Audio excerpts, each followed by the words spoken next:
that was. We are gonna learn so much. We're gonna learn so much, so let's go.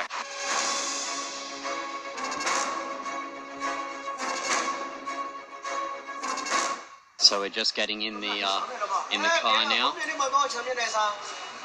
Okay, let's go. Okay, so we're just going into the tunnel now, deeper and deeper.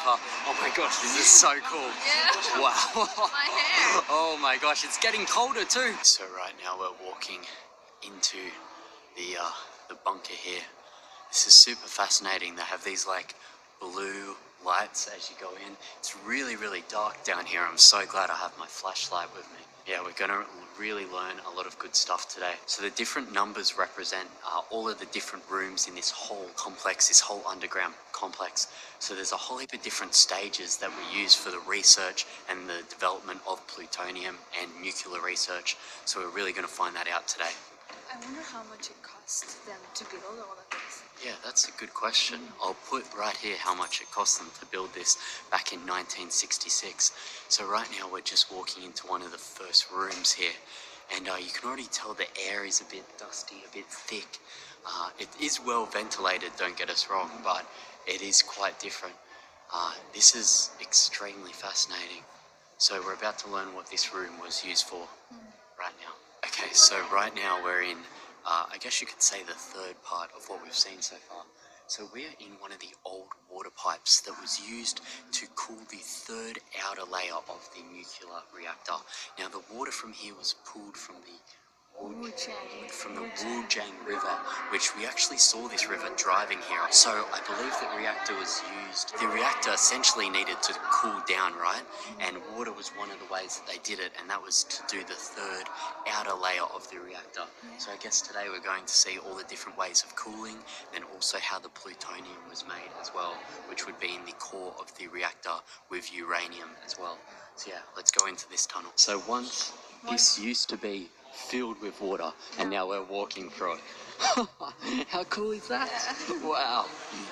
Twinkle, twinkle, little stars. As you can see here, we're just walking up the old stairs here, and here you've got the old cast iron hand railing. You can see the difference in the colour. So you can really tell, and you can see the old structural features here that was built in 1966. So this is how China used to build stuff. Extremely interesting, right? So this is the next room that we're in. Whoa!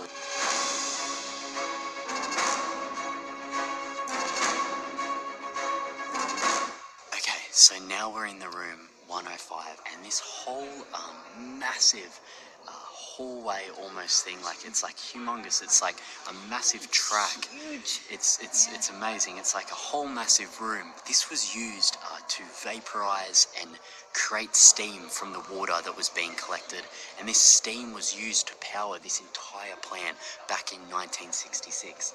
So fascinating, right? Yes. Crazy. The reason why steam was used here in the power is very interesting, and I'm sure you're wondering, why is it now decommissioned? Why isn't it still a secret?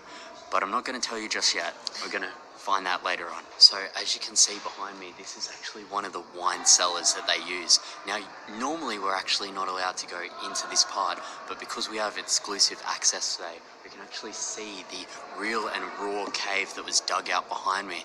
Now I'll just show you here. You can just see here that this cave is like dug out raw and isn't cemented.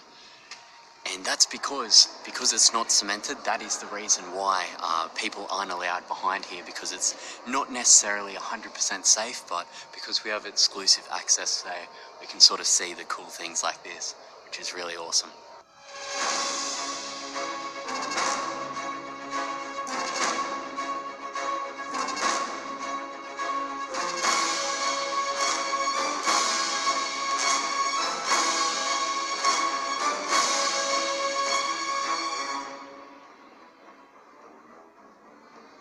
So we probably look a little bit strange right now. One of the control rooms here. As you can see, these little readers here behind me were actually used to read the power that was coming in and out in all parts of this entire operation. Extremely fascinating. Now, just a quick fact, one of these was actually worth the same price as a coloured TV when they were building this in the 1970s when they got to this part.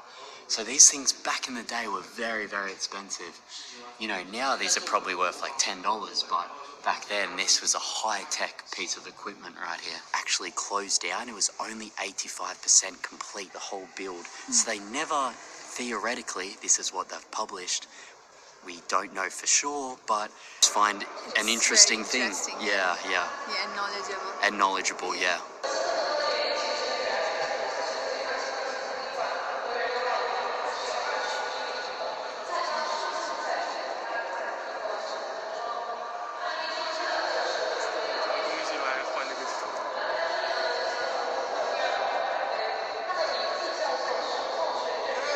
Okay, so this room here behind us, essentially its job was to circulate air throughout the entire building.